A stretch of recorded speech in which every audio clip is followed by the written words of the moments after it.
I just finished my studies and needed a small place to live while I looked for a job. I was working part-time at a little grocery store. But now that I was done with school, it was time to find something better. Renting an apartment by myself was too expensive, so I was on the lookout for a room to rent in someone's house. I knew it would be a bit uncomfortable at first living with strangers, but I didn't really have another option. My friend from school who used to share a room with me told me to try Craigslist. It seemed that other websites didn't list single rooms or were too complicated to use. Craigslist had a lot of choices, so I decided to stick with it. After several days, I was getting nowhere. Nobody answered my messages, and the few who did just said the room was already taken. Then, on a Saturday morning, I saw a new listing. It was close, affordable, and looked decent. A man named John was offering a large house with an available bedroom which also had its own bathroom and closet. It seemed perfect. So I sent him an email to show my interest and then went off to my job. Since the ad was fresh that morning, I was hopeful I was the first to reach out. During my lunch break, I checked my emails and saw that John had replied. He wanted me to come and see the place that same afternoon. I knew I'd be tired after work, but I really wanted this room, so I agreed, and we set a time. After my shift, I drove there, taking only about 10 minutes. The house looked good from the outside, just a normal house in a regular neighborhood. I parked my car nearby and walked up to the door to knock softly. After waiting a little, I knocked again, a bit louder. Just as I was about to text John, he opened the door to let me in. He was covered in sweat, as though he'd just been exercising, and he didn't smell nice at all. I didn't want to seem rude, so I didn't mention it. He started showing me around the first floor, pointing out the kitchen and living room. He said he hardly used these rooms, so I wouldn't be in his way, but looking around, it seemed like he used them a lot. The kitchen sink was overflowing with dirty dishes, and the couch was stained all over. The house was a lot messier than I expected, especially since the photos made it look so clean. One thing that really stood out to me was the couch in the living room. The picture showed a brown leather couch, but the one I saw was black. I guess John might have used old photos of the house from before. This felt a bit dishonest, but I was mainly interested in my room, which was upstairs. John led me to the stairs and then stopped, gesturing for me to go up first. I felt really uneasy as I climbed the stairs, especially since John stayed at the bottom just smiling and telling me my room was the first one on the left. When I reached the top and was about to go to my room, I heard a soft noise from behind the door. I looked back at John, and his smile was gone. "Is there someone else living here?" I asked. He sounded annoyed and said it was just a friend staying over and I shouldn't worry. He told me to go look at the room, insisting I would like it. By then, I was scared. Why didn't you mention his friend earlier, I thought. It felt like something I should have known. I wanted to leave immediately. I tried to sound confident as I told John the place wasn't right for me and started back down the stairs. He didn't seem happy and blocked the bottom of the stairs. I stopped a few steps away, insisting I had to leave. He tried once more to get me to see the room, but I refused. After a moment, he surprisingly stepped aside with a smile, letting me pass. I rushed out the door. Something was off about that house. I felt fortunate to get out so easily. I'd feared I might need to push my way out. Later, I checked Craigslist, and the ad was gone. I often think about what was in that room. Maybe it was empty, but I feel it was something far worse.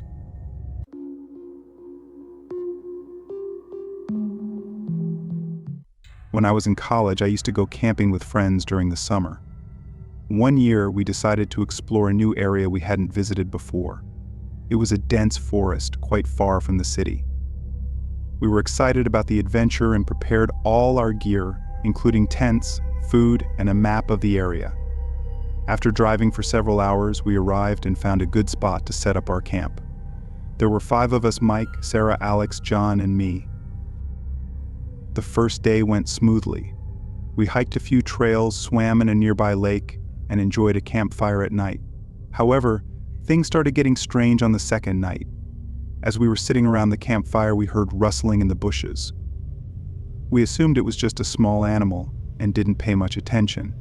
But then, the noises got louder, and it felt like something or someone was watching us. Mike, being the bravest among us, grabbed a flashlight and walked towards the noise. We followed him, feeling a bit nervous. We didn't see anything unusual at first, but the feeling of being watched didn't go away. Eventually, we shrugged it off and went back to the campfire. Later that night, as we were getting ready to sleep, Sarah screamed. We all rushed to her tent, where she pointed out that her backpack was missing. We searched the entire campsite but couldn't find it. We thought maybe an animal had dragged it away. We tried to sleep, but the feeling of unease kept us awake. The next morning, we decided to pack up and leave a day early. We were all a bit spooked and didn't want to stay another night. As we were packing, we found Sarah's backpack hanging from a tree branch, about 20 feet off the ground. It was impossible for any of us to have put it there. We quickly packed the rest of our gear and left. To this day, none of us can explain what happened that night in the forest. We never went back to that area again.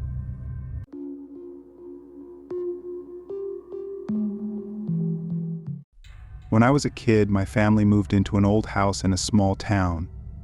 It was a beautiful large house with a lot of character, but it was also quite old. My parents were excited about the house, and my siblings and I quickly found our favorite spots. The house had a big backyard, perfect for playing, and a cozy attic filled with all sorts of interesting old things. One evening, about a month after we moved in, I was in my room playing with my toys when I heard a strange noise coming from the attic. It sounded like someone was walking around up there. I called out to my parents, but they were downstairs and didn't hear me. Curiosity got the better of me, so I decided to check it out myself. I grabbed a flashlight and made my way up the creaky stairs to the attic. When I reached the top, I shone the flashlight around, but didn't see anything unusual. Just as I was about to go back down, I heard the noise again, this time closer. I turned around quickly and saw a shadow move across the wall. My heart started racing, and I felt a chill run down my spine. I tried to tell myself it was just my imagination, but the noise continued. It sounded like soft footsteps coming towards me. I gathered all my courage and called out, "Who's there?" There was no answer, but the footsteps stopped. I slowly backed away towards the stairs, keeping the flashlight pointed ahead. Suddenly, I felt a cold breeze pass by me, and the flashlight flickered. I ran down the stairs as fast as I could and didn't stop until I reached my parents. I told them what had happened, but they assured me it was probably just the old house settling or the wind. I wanted to believe them, but I couldn't shake the feeling that something was in the attic. After that night, I avoided the attic as much as possible. Whenever I had to go up there, I made sure it was during the day and that someone else was with me. Even now, years later, I still get a little uneasy thinking about that old house and the strange noises in the attic.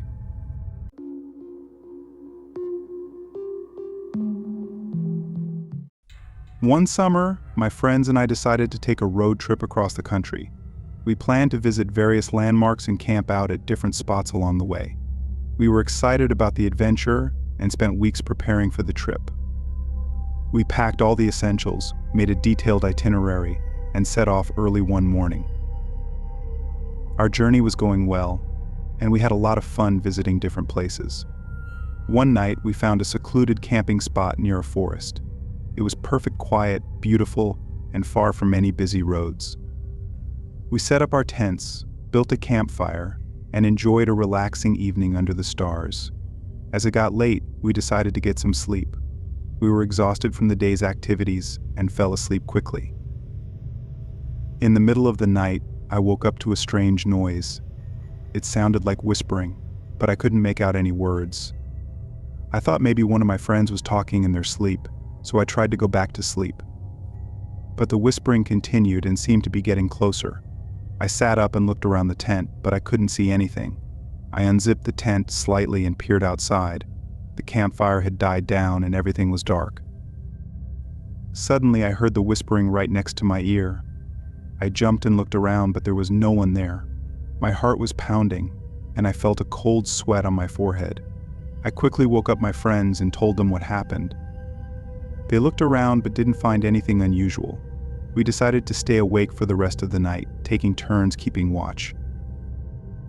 When morning came, we packed up and left the campsite as quickly as we could.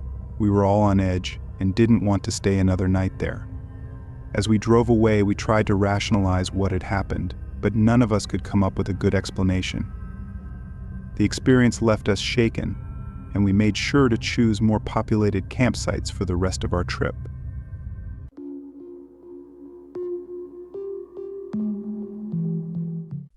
When I was younger, my friends and I loved exploring abandoned places.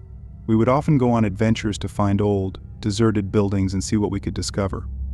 One day we heard about an old, abandoned hospital on the outskirts of town.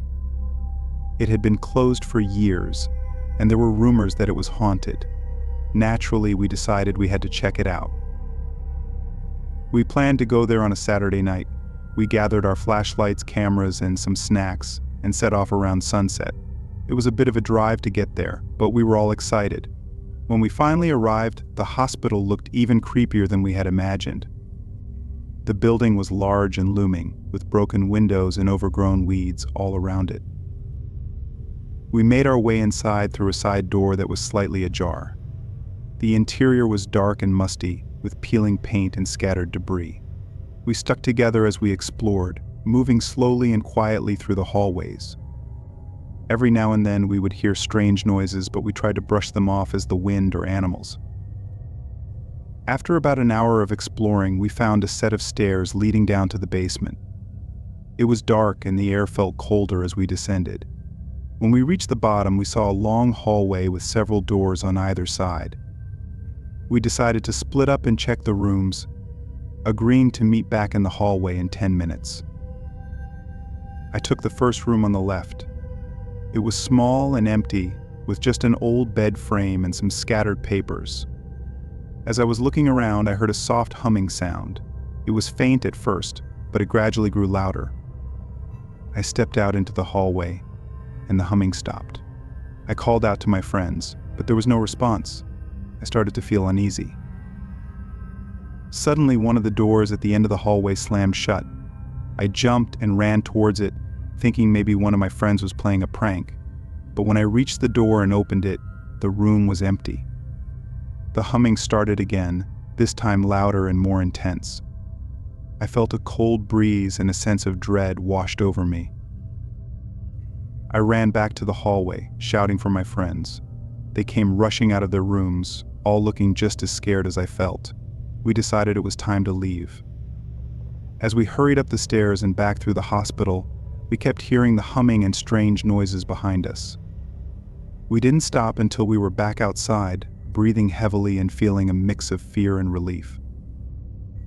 We never went back to that hospital. The experience left us all shaken, and we decided to stick to exploring less creepy places from then on. To this day, we still talk about that night and wonder what was making those noises in the basement.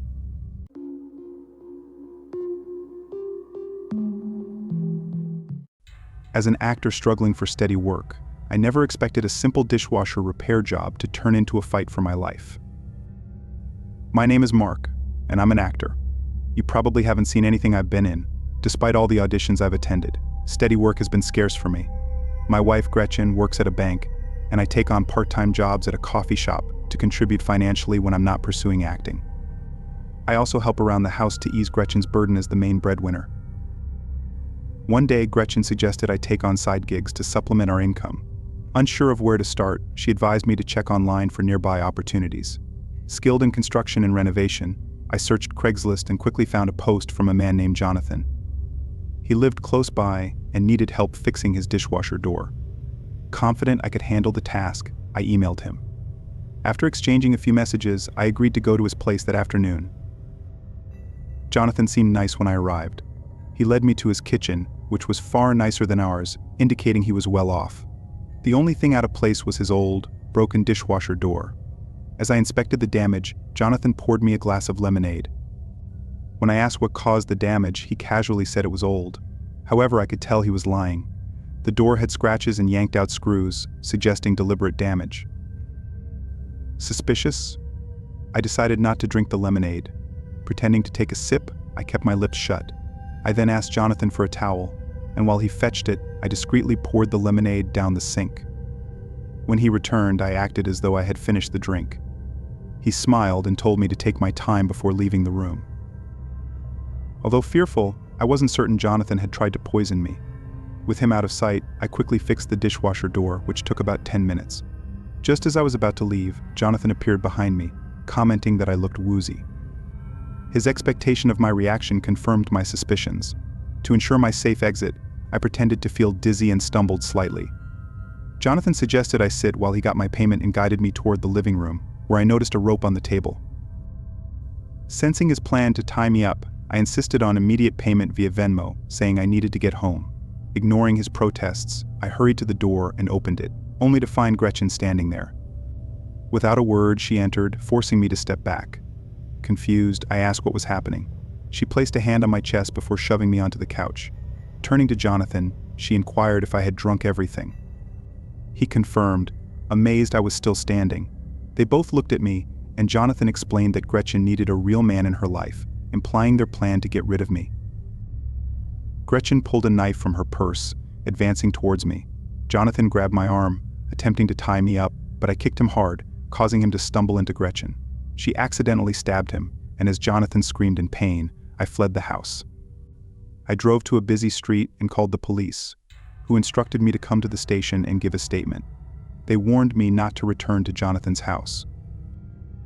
Within an hour, the police found evidence supporting my story at Jonathan's house, including traces of sleeping medicine in the glass and the bloody knife. However, they couldn't locate Jonathan or Gretchen. It's been 3 weeks, and I'm still waiting for the police to find them.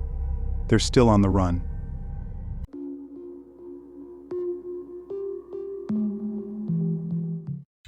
Moving to a new town for a teaching job seemed like a fresh start, until a Craigslist rental offer led me to witness something horrific. My name is Evan. Last year I got a new teaching job in Asheville, North Carolina. I had never been there before, but the job was perfect, and I couldn't say no. I instantly accepted the offer. I had to find an apartment within my price range, but I was shocked at how expensive Asheville was. The rent was more than double what I could afford. I looked all over but couldn't find anything reasonable.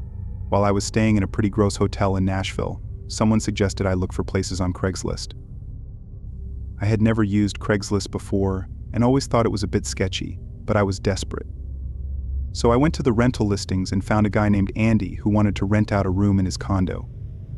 I didn't like the idea of sharing a bathroom and kitchen with someone I had never met, but the address was literally down the street from my new job. I emailed him to tell him I was interested. We exchanged some messages and eventually agreed to a Zoom meeting so we could see if we were compatible. When I saw his face on my computer screen, I was instantly relieved. He seemed like such a nice, honest guy. He answered all my questions and gave me a really good first impression. During our meeting, he was sitting at his table with the kitchen counter just behind him. I couldn't see a lot of the house, but what I did see looked nice. I asked if he could move his laptop around and give me a virtual tour of the place, but he said he wanted to clean up a little first. He told me this meeting was just to figure out if we were personally compatible. That should have been a red flag for me, but I trusted him. I was about to end the call when I noticed something moving on the floor behind him. It was a little black lump. I leaned closer to my computer to get a better look, and he noticed my expression because he spun around in his chair. Instantly, he jumped up and ran into the kitchen. By then, I could see more of the black lump. It looked like someone's head covered in a garbage bag. It was some poor guy wrapped in a bag, and he wasn't dead. I couldn't see most of him because the kitchen counter was in the way, but I could still see him writhing on the floor. Andy ran toward him and kicked his head until the body was once again hidden behind the counter. He stood there for a second looking down. I think he was waiting for the body to stop moving. Then he casually walked back to his computer screen.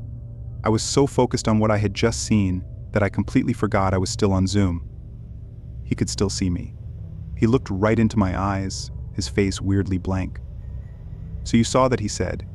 He sounded like I had just caught him jaywalking or something. I didn't move. "Yeah, I figured," he said. Then he ended the Zoom call. I don't know how long I sat there completely frozen, processing what had just happened. 1 second, I was having a friendly chat with this nice, normal guy. The next, I was watching a murder. It didn't feel real. Slowly, realization set in. I was in danger, I was a witness, and Andy would come for me. I couldn't imagine what he was capable of. I had to figure out if he could track me down. Thankfully, Craigslist uses temporary email accounts to protect its clients, so Andy didn't have my email. We had never exchanged phone numbers or shared our last names, so he didn't have those either. All he had was my Zoom address. Was that enough to find me? Maybe, but it would take him a while. Even if he had all my contact information, he didn't know my hotel room. I'd be safe for now. All I had to do was call the police and tell them everything. I reached for my phone and dialed 911. I told the dispatcher everything. It took a while because I wanted to include every detail while it was fresh in my brain. I knew they would record those calls for later. Then I told her I was driving straight to the station and hung up. I went to the bathroom and splashed water on my face. I think I was still in shock, at least a little bit. That seemed to help. Then I grabbed my keys and left. When I opened the hotel door, Andy was waiting on the other side. In the time it took me to talk to the police, he had driven across the street and found me. I felt so stupid for not going to the police station immediately. He shoved me backwards and walked inside before I could stop him.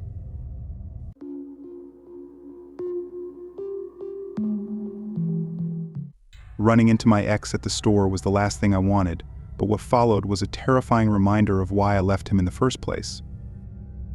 I told her no. Then her smile disappeared, and she asked, "Do you know that man?" I turned around to see who she was looking at. I saw my ex-boyfriend Ronnie standing behind a display of shirts. He wasn't moving, just staring at me. My blood ran cold. Ronnie was a terrible boyfriend. He screamed at me all the time and erupted with anger whenever he saw me talking to another man. Things got so bad between us that one night I just packed up and left without saying goodbye. Ronnie was the reason I left this town in the first place. I was worried that I'd see him again when I came back, but I didn't expect to see him staring at me across a huge store. "Would you like me to call security?" the woman asked. I told her not to worry. I knew he was probably just shocked to see me. We had broken up so long ago.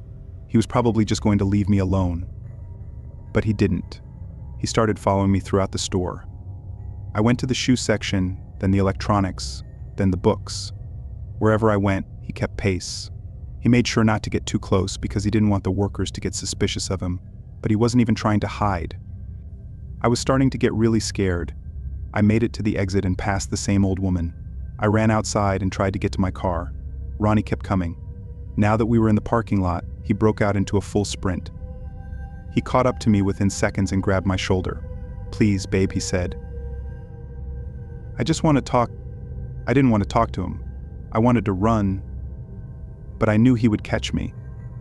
He pulled me around to face him and smiled that stupid grin he always used to make me feel safe. I was terrified. "Why did you leave me?" he asked. "I miss you so much." His voice was quiet and desperate. I could tell he wasn't going to let me go until I answered him. I didn't know what to say. I needed to find myself, I stammered. I wasn't happy. His smile grew wider. "You were happy." "I know you were." He tightened his grip on my shoulder. "You just forgot how much you love me." "I don't love you anymore," I said. "Please, let me go." His smile turned into a scowl. "Let you go," he repeated. "Let you go." He pushed me into the side of a nearby van. "I can't let you go," he said. "I need you." "No," I said, my voice shaking. "You don't need me." Ronnie leaned in closer. I could smell his breath. "You're coming with me," he whispered. "Whether you like it or not." I tried to push him away, but he was too strong. He grabbed my wrist and started pulling me toward his car. I screamed for help, but no one was around. Then I remembered the pepper spray in my purse. I reached for it and sprayed him in the face. He screamed and let go of me, rubbing his eyes. I ran to my car, jumped in, and locked the doors.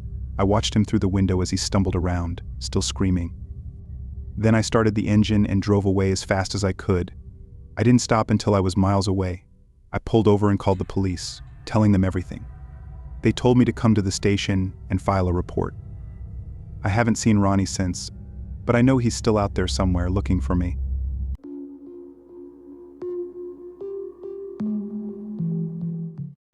Fixing a broken dishwasher for a stranger seemed routine, until I realized the lemonade he offered might be more than just refreshment. Someone had broken the dishwasher on purpose.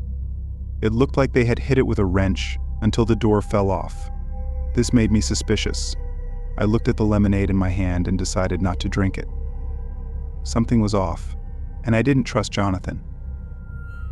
Pretending to take a sip, I kept my lips shut. I asked Jonathan for a towel before I started working. While he went to get it, I poured the lemonade down the sink. When he returned with the towel, I acted like I had finished the drink. He smiled and told me to take my time. Then he left the room. Despite my fear, I wasn't entirely sure Jonathan had tried to poison me, so I focused on fixing the dishwasher. While I was working, Jonathan came back into the kitchen. "Are you okay?" he asked. "I was going to take a nap, but I heard you moving." "Oh, I'm sorry," I said. "I didn't mean to wake you." "Don't worry about it," he replied. "I needed to get some groceries anyway. I'm headed out. If you finish early, feel free to use the kitchen and help yourself to any food you want." "Thanks," I said. Jonathan grabbed his keys and left. As soon as the front door closed, I felt relieved. I decided to skip lunch and get the job done quickly so I could leave. I started scrubbing out the filter when I heard the front door open again. Jonathan was back, and I felt nervous. He walked into the kitchen and stared at me. "What are you doing?" he asked. "Just finishing the job," I said. "Then I'll be out of your hair." "You didn't drink the lemonade, did you?" My heart raced. I knew I couldn't lie, but also couldn't tell the truth. "Actually, I didn't," I said. "It was delicious. Do you think you could make me another one?" Jonathan froze. He knew something was up. I saw a flicker of panic on his face. "Sure," he said. "I'll get right on that." He went to the fridge, grabbed a pitcher, and poured me another glass. He handed it to me.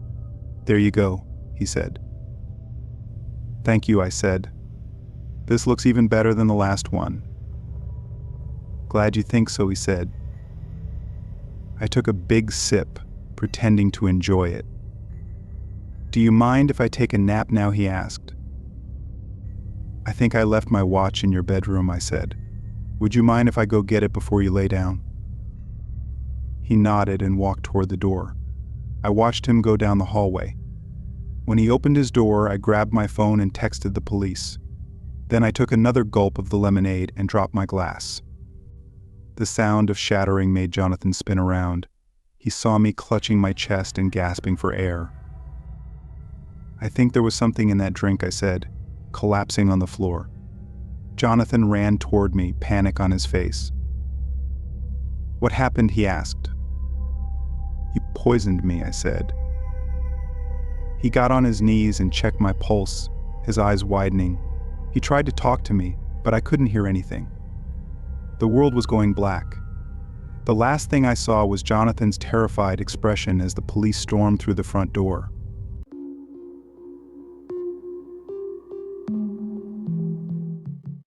What would you do if you found a hidden compartment in your new car, filled with chilling secrets that suggest the previous owner was a monster? Hey, I'm Martin, but some folks call me Hope. I'm 34 and a software developer living in Seattle. Recently, I've been going through a tough time. My girlfriend Jen and I broke up 6 months ago after being together for 5 years. It was messy, and I'm still not over it. I decided to move and get a fresh start, which included selling my car because it held too many memories of Jen and me. I found a decent deal on Craigslist for a 2015 Honda Civic. I had no idea that buying this car would turn my life into a nightmare. When I met the seller to check out the car, everything seemed normal. The seller, Bill, was a middle-aged guy who was very friendly. He said he was upgrading to a newer model. The car looked good, no major dents or scratches. I took it for a test drive, and everything seemed fine. We finalized the paperwork for $8,500, and I drove my new Civic back to my apartment. A few days later, I decided to clean the interior. That's when I made a disturbing discovery. Underneath the back seat cushions, I found a hidden compartment. It was a small door carved into the trunk area, leading to a tiny enclosed space between the rear seats and the trunk. I couldn't understand why a regular car would have something like this, unless it was for a sinister purpose. When I looked inside the cramped compartment, I felt sick. It smelled of stale sweat and something more sinister. Shining my phone's light inside, I saw streaks of dried brown liquid that looked like blood. Feeling nauseous, I quickly closed the compartment and stepped back, overwhelmed with dread. What terrible things had the previous owner, Bill, done with this vehicle? Had he used the secret room to transport victims he had harmed or killed? The questions swirled in my mind, each more horrifying than the last. I realized I was now connected to something deeply disturbing and possibly criminal. Part of me wanted to go straight to the authorities to report my finding and put as much distance as possible between me and whatever depravity this vehicle had witnessed. But another part of me, influenced by crime shows and horror movies, worried that coming forward might make me a person of interest, even a suspect. So I did nothing for the time being. I tried my best to go about my daily life and not think about the ominous secret compartment, but how could I not? Every time I opened the trunk or slid into the driver's seat, I was assaulted by phantom smells and visions of unimaginable horrors.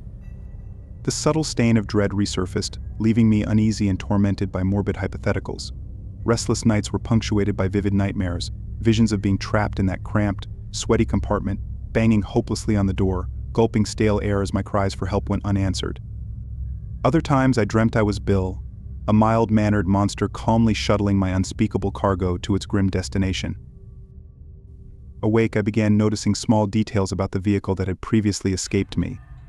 A splotch of reddish-brown discoloration in the trunk lining, strange symbols etched into the underside of the dashboard, and the faint acrid scent of chemicals lingering in the cabin's recirculated air. Each observation fed the cycle of dread and fueled my imagination to even darker places. After a week of inner torment, I decided I couldn't live like this anymore. I would remove the wretched compartment, scrub the vehicle clean of any lingering remnants of its prior purpose, and be done with it once and for all. Armed with a toolkit and a bucket of industrial cleaner, I set about dismantling the hidden room. As I carefully pried away its flimsy wooden panels, I knew my plan was doomed to fail. Tucked amid the sickly beige upholstery was a small cardboard box. Its contents promised to further unravel what remained of my sanity.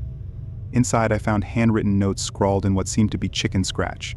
Pages and pages of rambling, half-coherent screeds vacillated between records of apparent daily minutiae and grandiose proclamations about bearing witness to an ethical truth. Certain chilling phrases leapt off the page, they're everywhere, hiding in plain sight. Horrible, unblinking eyes peering through the veil at all times. Can't let them steal my essence, not after coming this far. Another page, decorated with strange symbols reminiscent of those on the dashboard, read the time of transformation draws near. The offering prepares the vessel to shrug off its withered husk and be remade anew, incorruptible and eternal. As I read on, slack-jawed in disbelief, it became clear these were no ordinary unhinged ramblings. Something larger and far more insidious bound them together. As I sit here clutching those cryptic pages, part of me wants nothing more than to shove them back into the shadows and return to blissful ignorance. To move on from this existential detour and find some semblance of normalcy again, pushing bile-inducing questions of cosmic dread from my mind. But another part, call it sickening curiosity, or a deficit of self-preservation, feels inextricably drawn to unraveling this disturbing saga, even if the truth is too horrific to behold. For now, the mysterious compartment sits reopened in the car, almost daring me to keep pulling at its sickening threads. While part of me craves a return to blissful ignorance, another part can't resist the lure of the unknown.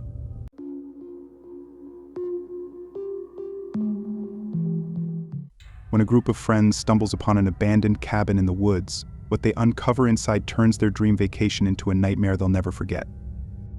Hi, my name is Maya. I'm 25 years old, living in the city with my boyfriend Kevin. Honestly, things have been tough lately.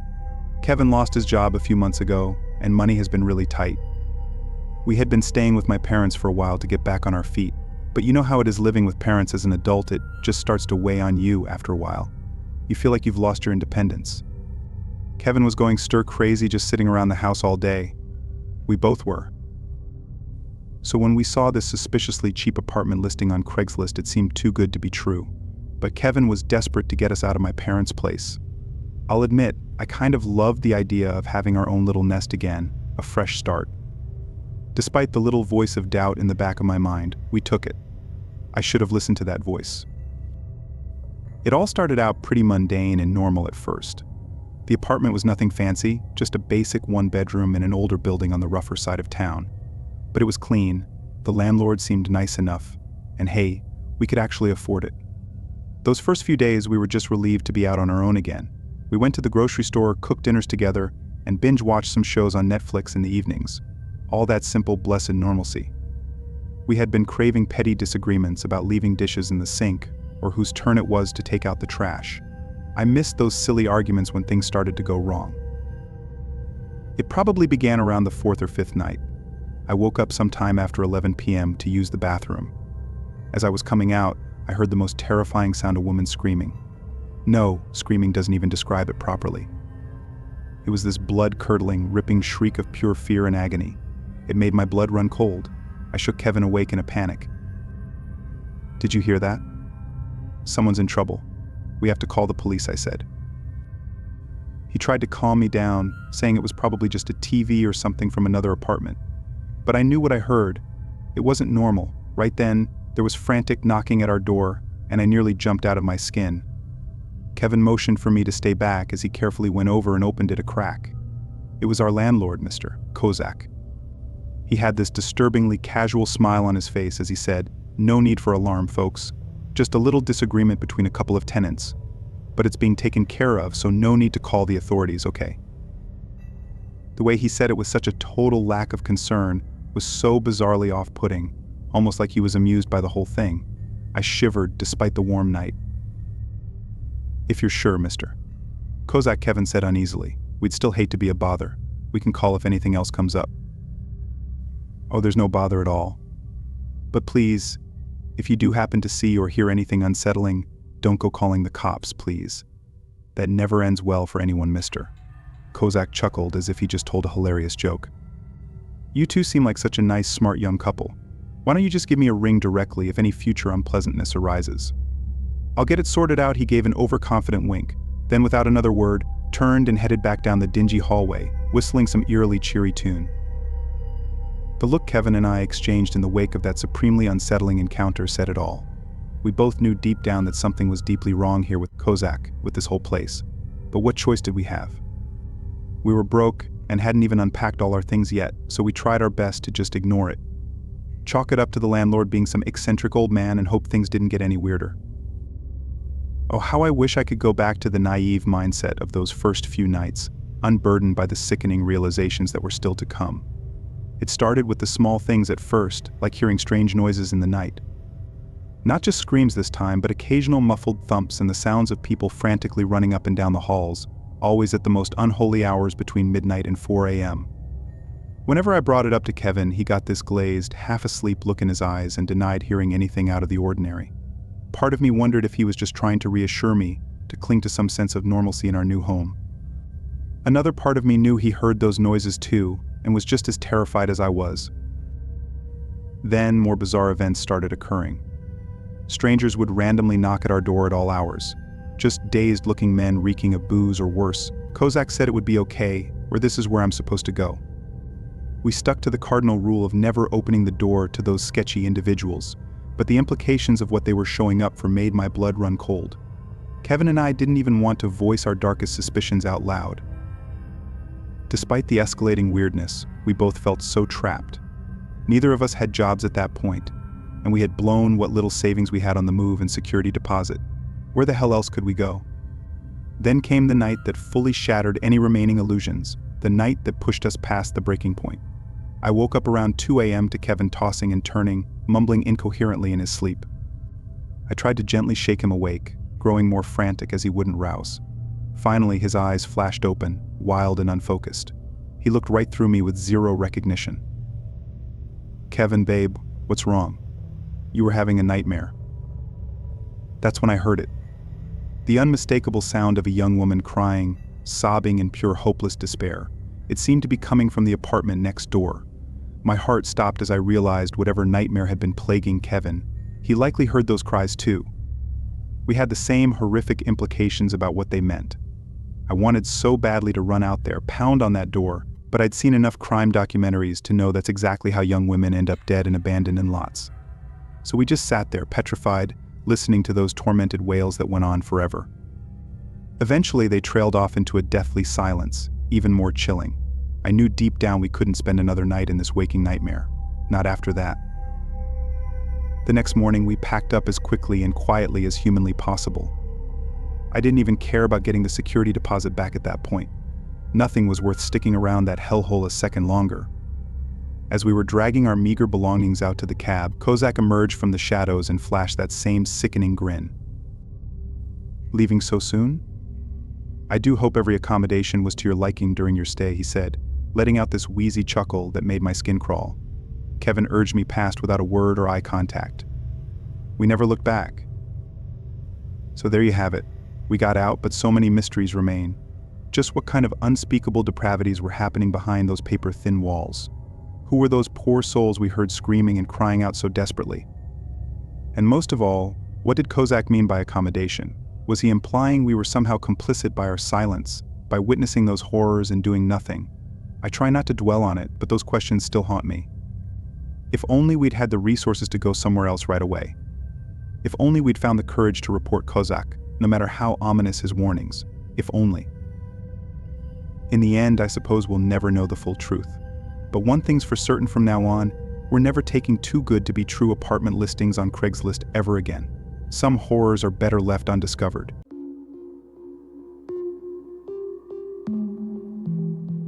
Trapped in a remote cabin with a sadistic psychopath, one woman must navigate a harrowing night of terror to survive. I opened my mouth, but the words wouldn't come out. He took a step closer, then another. That's when he pulled something from behind his back, something long and metal reflecting the moonlight. Oh God, it was a gun. Looking back, I should have screamed, tried to run, called the police, anything. But I just lay there paralyzed as this man from Craigslist walked across the room towards me. I squeezed my eyes shut as he leaned over the bed, waiting for him to pull the trigger or plunge a knife through my chest. But he didn't do either of those things. I opened my eyes to find Steve's face just inches from mine. His rancid breath overwhelmed me as his cracked lips parted in a sick grin. Before I could react, he was on top of me, his huge frame pinning me down effortlessly.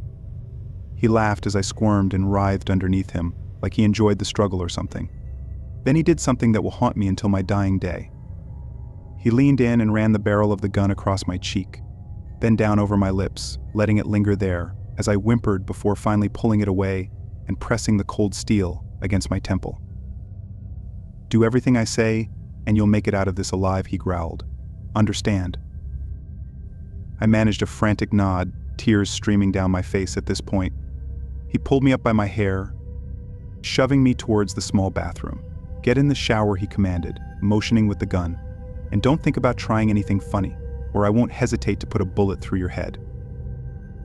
I felt utterly humiliated as I stripped off my clothes, Steve's eyes raking over every inch of my bare skin. He ordered me to turn on the water, making me stand there shivering and naked under the stream while he watched from the doorway. Eventually, he barked at me to wash myself, and I obeyed, choking back sobs the whole time. Once he was satisfied, he threw a towel at me and told me to dry off. I can't begin to explain the sheer terror that gripped me as I stood there, soaking wet, knowing I was at the complete mercy of this psychopath. Steve ordered me to sit on the edge of the bed, staring intently at me the whole time, as if daring me to make a wrong move. The minutes stretched into an eternity as he paced back and forth, muttering to himself under his breath. Finally, he stopped and looked directly at me with those cold, dead eyes. "Now you're going to do exactly what I say, no questions asked. And maybe, just maybe, I'll let you live." He pointed the gun at my chest again. "Stand up and get dressed. We're going for a little drive." My heart pounded in my chest as I hurriedly pulled on my clothes, praying for some kind of miracle to get me out of this. But deep down, I knew that once Steve had me in his car, there would be no escape. The drive through the deserted streets felt like a surreal nightmare. Steve kept one hand on the wheel and the other on his gun, eyes flicking over to me every so often as if to remind me who was in charge. I had no idea where he was taking me, but the destination didn't really matter. All I could focus on was the gun and the unspoken threat it represented. Finally, Steve pulled into a secluded parking lot and cut the engine. "Get out," he ordered, motioning with the gun. My legs felt like jelly as I climbed out of the car, my mind racing with possible escape plans, all of them ending in a bullet to the head. Steve led me towards a dilapidated building, pushing me inside and down a dark, narrow hallway. My heart sank as we reached a door at the end, and he shoved me inside, locking the door behind us. The room was small and windowless, with a single bare bulb casting eerie shadows on the walls. Steve ordered me to sit on the bed, then began pacing again, the gun never leaving his hand. "You're going to stay here until I say otherwise," he snarled. Don't try to escape, don't try to call for help. I'll be watching, and if you do anything stupid, I will kill you. Understand?" I nodded numbly, too terrified to speak. Steve left the room, locking the door behind him. I was alone, trapped in this nightmare with no way out. Hours passed, though it felt like days. I huddled on the bed, trying to stay calm, but the fear and anxiety were overwhelming. Every creak of the floorboards, every distant sound made me jump, terrified that Steve would come back and carry out his threats. Finally, the door creaked open, and Steve walked back in. He looked at me with a twisted smile. "You've been a good girl," he said, almost mockingly. "So I'm going to let you go. But remember, if you ever tell anyone about this, I will find you and kill you. Understand?" I nodded frantically, desperate to be free of this nightmare. Steve motioned for me to stand up and follow him. He led me back to the car and drove me to a random street corner, shoving me out of the car without another word.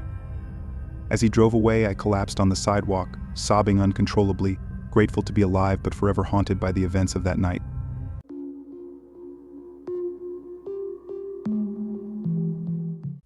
I thought I was just buying a phone, but what I found on it turned my life upside down. Watch as a simple Craigslist purchase leads to a horrifying discovery that will make you think twice about secondhand deals. My current phone has become a bit slow, so I decided to buy a new one from Craigslist. Within a few minutes, I stumbled upon what seemed like the perfect deal, a brand new iPhone 12 for just $400. So I tried to contact the seller right away. However, they didn't respond. I found it a bit odd but brushed it off, thinking they might be busy. I kept messaging him but still got no reply. Eventually he did respond but only sent me his address and nothing else. When I replied, he didn't say anything more and just kept ignoring me after giving me the address. The next day, I made a dumb decision and went to his house.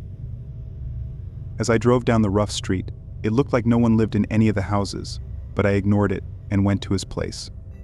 The house was dark, and the wood looked old and bumpy. As I walked to the front door, I saw the grass was tall and rough, almost up to my knees, like a whole foot high. When I got closer to the front door, it just swung open. Then, out of nowhere, the guy came out and yelled, "Do you want the phone or not?" He had a deep voice. I said, "Yeah, I have $400 in cash. Is that okay?" He grabbed it from me and slammed the door in my face. I started yelling, "Hey man, what's going on?" I was getting angry and upset at the same time, not knowing what to do. He kept me waiting at the door for what felt like a really long time. Eventually, he opened it just enough to hand me the phone. I took it and said thanks. Then I turned around and walked away. I didn't hear him close the door. When I started my car, I looked back and saw him still staring at me. It gave me the creeps, so I pushed down hard on the gas pedal and sped off down the street. When I got home, I was too tired to set up the phone. I fell asleep as soon as my head touched the pillow. When I woke up and turned on the phone, I noticed something odd. It was still logged in with the previous owner's account, probably the creepy guy who sold it to me. Feeling a bit nosy and curious, I opened the phone. It turns out the guy didn't even have a password. When I went to the Photos app, there were no photos in the camera roll. But then I checked the albums, and that's when I found something. There was an album titled "A Fun Night" with a winking emoji at the end. I thought the pictures or videos in there would be really unique, but they weren't. There were only 2 videos. Then I did something I regretted. I played the first video. When it started, the screen was black, and all I could hear was the sound of gentle rain. After a few seconds, the camera moved up. It startled me. It happened so fast. The camera was facing a car outside. It stayed focused on that car for more than 30 seconds. What's happening? I thought to myself, confused as I sat on my bed watching this video. Then suddenly, a woman opened the car door and stepped out. I didn't know this woman and had never seen her before. The camera kept focusing on her, and then a man started laughing like a maniac. That's when I froze. I recognized that voice. It was the same voice as the man who sold me this phone. I wondered, is this video some kind of joke? After the first video ended, I watched the second one. I noticed it was much longer than the first. The first one was 2 minutes long, but this one was 7 minutes. It began with a black screen and the sound of rain, just like the first one. But this time it was in an old warehouse. Around 45 seconds in, I heard faint crying like a woman's. I didn't watch the video because my gut feeling told me something wasn't right. I didn't waste any more time and called the police.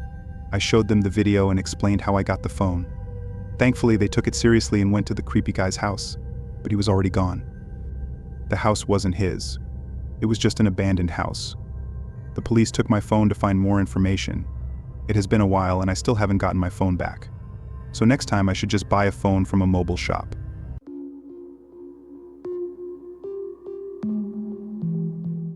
A routine walk in the park turned into a race for survival when I stumbled upon an abandoned cabin and a desperate girl inside.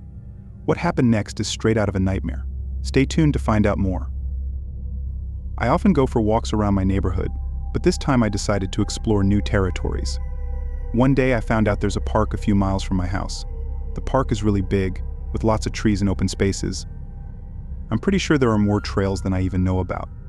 As I was walking around enjoying the sights, I spotted the opening of a trail that seemed different from the ones I usually take. It really caught my eye, so without thinking much, I started exploring it. It was getting darker, probably just after 7 o'clock, and because of that, I wasn't planning on going too far from the main path. The park had a rule that everyone needed to leave by a certain time. Also, I didn't want to be alone in the woods when it got dark. So after walking for a bit, I ended up leaving the main trail and exploring a different part of the park. I must have walked for more than a mile. When I figured it was time to head back home, it was getting darker, and I was worried about getting lost. But just before I decided to go back, I saw a cabin off to the left in the distance. I don't know why, but I felt like I had to check it out. I'm really glad I did, even though the night turned out to be the scariest night of my life. As I approached the cabin, the daylight seemed to fade away rapidly, making everything dark. I knew I should have left, but I couldn't resist checking out the cabin. I started worrying about how far I'd wandered, thinking I might be on someone's private land. This park I'm talking about isn't like a camping site or anything. It's just a regular park. The cabin looked abandoned and hadn't been taken care of for years. I walked around it, staying at least 20 feet away in case someone was there. Suddenly I heard a loud noise like someone hitting something really hard. It scared me, and I almost ran off, but then I took a few steps closer to see where the noise was coming from. When I went to the back of the cabin, I saw a girl about my age in the basement banging on the window and shouting for help. I could tell right away that something was really bad. I ran to her and tried to open the window, but then she looked even more scared and signaled me to be quiet by putting her finger to her lips. I understood right away that she wanted me to stay silent. I saw I couldn't open the window, and I knew I had to do something fast. So I tried to call the police on my phone, but there was no signal. I felt trapped, not knowing what to do. The girl kept looking at the door, and I could tell someone was about to come. I didn't waste any more time. I turned around and ran back towards the trail as fast as I could. My mind was racing, and I knew I had to get to the main path before it got any darker.